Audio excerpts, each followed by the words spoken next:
Hi lovelies, happy Friday. Welcome back to Melanated Crowns. I am Queen Lovely. Today I wanted to come on here and talk about this clip that has gone viral. Apparently Vice President Senator Kamala Harris was doing an interview of some sorts and was asked if she feels like America is a racist country. And her response is she doesn't feel like America is a racist country. America is just a country that has racism or has racist people in it. So we're going to unpack that. Before I get into that, I want to ask you to hit the thumbs up. Make sure you subscribe to this channel. Hit and enable that notification bell. And I always post a discussion question in the comments. So be sure to participate. You know, it helps us with the algorithm. It helps our community grow. Melanated Crowns is all about helping Black women obtain and sustain mental, emotional, and spiritual wellness.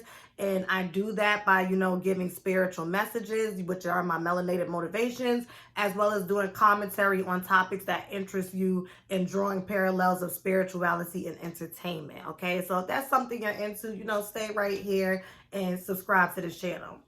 Here is the real reason why Kamala said that. First and foremost, I need people to understand that Black people are of the minority in this country, okay? So whenever it comes to politics, okay, and I'm not someone that's well-versed in politics. I consider myself to be apolitical. I didn't even vote this election season. I did get the stuff to do the mail-in ballot, but honestly, when I'm truly not invested in something and I don't feel spiritually led to participate in something, I'm just not going to do it. I'm not that type of person where because y'all are fear-mongering and y'all are bullying people to conform to a certain way or to act in a certain way or go out and do something, I just ain't built like that. So I didn't vote. I'm apolitical. I'm not somebody that says I'm a Democrat because I'm Black or I'm part of LGBTQ+, but I don't know shit about their I just don't get down like that.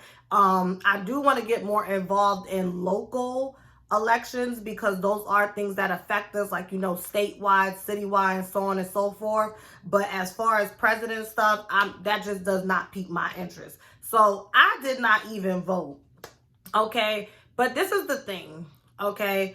Black people are of the minority in this country, and this is why when it comes to the Democratic Party, they have a problem carving out a specific, part of their campaign that is exclusively for Black people in America, Black Americans, people with Black ancestry, Black descent, whatever you want to call it. Because the reality is, when it comes down to the numbers, they are going to appeal to people who, one, they know they need a bulk of votes, and two, who they know are going to actually go out and vote. Even if every Black person was to go out and vote, we still don't have enough numbers to make change. That's why I get so annoying when Black people themselves try to point fingers, at each other, and everybody gets to arguing, because it's like, sweetheart, all of us can go out and vote in the country, but we still are not of the majority. Now, where that works, right?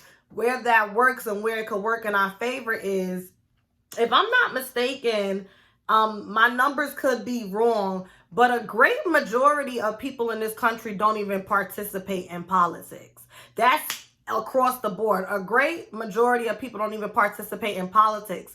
That's why this past election season, when so many people came out for the Biden versus Trump campaign, they were saying it was a record-breaking turnout. Because just in general, I think the number of people who actually go out and vote and participate actively in politics versus the people that are apolitical, I think it's smaller than that. I could be wrong, but I could have sworn I seen a number like 56% or something about a year or so ago, and the numbers could have changed, but y'all correct me and give me some clarity on that in the comments, okay?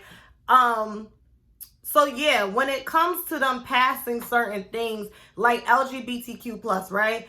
They always gonna make sure to talk about LGBTQ+ rights. You want to know why? Because sexuality knows no race or no ethnicity. That's whites, Blacks, Asians, Hispanics, and so on and so on and so forth. So they're going to make sure to push these things to the front and have agendas for this and have plans for that, because that goes across all races, okay? And then it's the stuff that appeals to white people, all right? I peeped how they are quick to pass this anti-Asian hate bill, crime bill, or whatever it is, which I have no problem with. I'm not of the school of thought that because someone was born into something that they can't help and you just happen not to like it or you're put off by it, that you have to emotionally, mentally or physically harass, abuse, or assault them. So I'm all for that, but it's just like, again, where is the stuff for black people?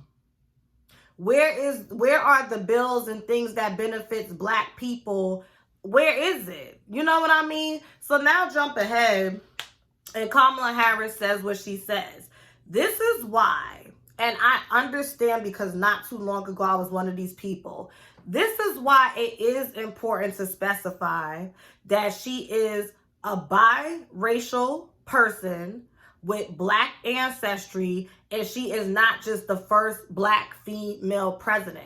Let me say something, okay? And I'm going to break it down. Just because we have the same enemy does not mean that we had the same experience with that enemy. Just because we have the same or similar experiences with that enemy does not make me and you the same, okay? And what I mean by that is, people like to do this. We're all fighting white supremacy. You know, we're all minorities. We're people of color. And it's like, sweetheart, multiple truths can coexist. Yes, me and Hector and I don't know Chinese names, but the Asian person next to me. Yes, we all can have a problem with white supremacy. White supremacy is the common enemy, but it's okay to address that we have different experiences within our similar experiences. And I think what happens is people are not really invested enough to broaden their horizons and do the work and have these conversations. So they do the straw man argument of we're people of color, and then when people like me say this and make distinctions, now we're creating chaos. There's division, but the reality is there is division. That's what racism is. It's a hierarchy. It's a hierarchy. So yes, Asian, Black, and Hispanics can be considered as minorities, but you are willfully ignorant if you don't think that certain things will make a difference. If a white Puerto Rican, like a J-Lo, is next to me, okay, and a Jeannie Mai is next to me, do you really think that me, Queen Lovely, Black woman, we're gonna have the same experiences? We will experience discrimination for certain reasons because we're women, okay, and there may be prejudice and whatnot, but I bet you I would get it the worst. I would get it the worst. The same way, keep that same lineup and add who's dark skinned, let's just say like a Remy Ma into the mix. Now you got two Black women, you got an Asian woman, and you got a white Hispanic. Remy Ma's gonna get treated the worst because not only are we dealing with racism now, colorism and featureism is coming into play. Like, there's layers to identities, and we know this. So why would you not think those layers that we all have that make us our individuals would not spill over when it's time to have a conversation about our experiences with racism? And Kamala Harris said how she felt. She meant what she said, and she said how she felt. That is based off of her experience in America. And that's why she said this is not a racist country. It's just a country that has racist people within it. And then that's that politician thing, right? Let me strategically use my words carefully, because when I run for president or whatever the case may be, I don't want people going, like, you know what I mean? So you got politics working, and then you have identity working. So it's the identity politics thing. Like, it just is what it is. And this is why it's important. I'm not the type of person, if you are multiracial or biracial and you happen to have Black ancestry and culturally you connect and relate more with that part of your ancestry, so as a result you choose to self-identify as Black, I'm not the type of person to walk up to you and be like, you're not black. Did it like for what? But if we gonna have conversations and talk about distinctions, you are not black. You are multiracial. You are biracial. And within that, you have black ancestry. And there's nothing wrong with that. And I get it. People can be really harsh towards biracial and multiracial people. And that has to do with, you know, being black and having negative experiences because of your blackness, and seeing someone who is self-identifying as black but may phenotypically look like something else have a better experience, and then you having resentment or having some feelings behind it, and those feelings going unchecked. So as a result, hurt people, not excusing it, just, you know, painting the picture. So I get it.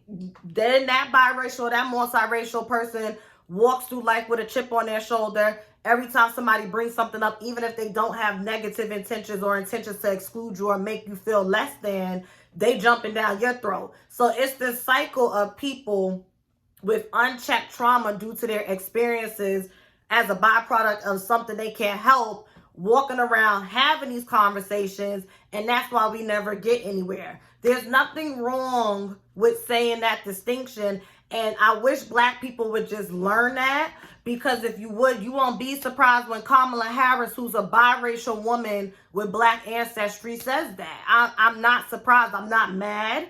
I'm not bothered. I'm not triggered. She's speaking based off of her experience with a sprinkle of politics. I don't know. And the problem is, y'all like to be lied to. Y'all like to get hung up on the fact that she's skipping off a jet in Chuck Taylor's, and that she smoked weed and her favorite artist is Snoop Dogg. Y'all like to be lied to. Y'all like to get all hee ha ha ha because Joe Budden came out to the field with some black shades on and he got snippy with a reporter. Those are y'all politics. But then y'all be the same ones when election season rolls around to say I'm part of the problem, because I'm honest and I know myself. I'm apolitical. To be apolitical is not to be invested. I'm not invested in politics, and I ain't gonna pretend to be. This is what I'm here to do, period. So that's all I gotta say. I also want to say before I get off of here, I think the self-hate that a lot of black people carry as a result of white supremacy and, you know, that trauma being passed down generationally, also plays into why this conversation seems to hit a brick wall. Because, for example, when that whole thing happened with Jhené Aiko, that was so embarrassing to see black people, especially black people who look like me, okay, really fight tooth and nail to say that this girl is black.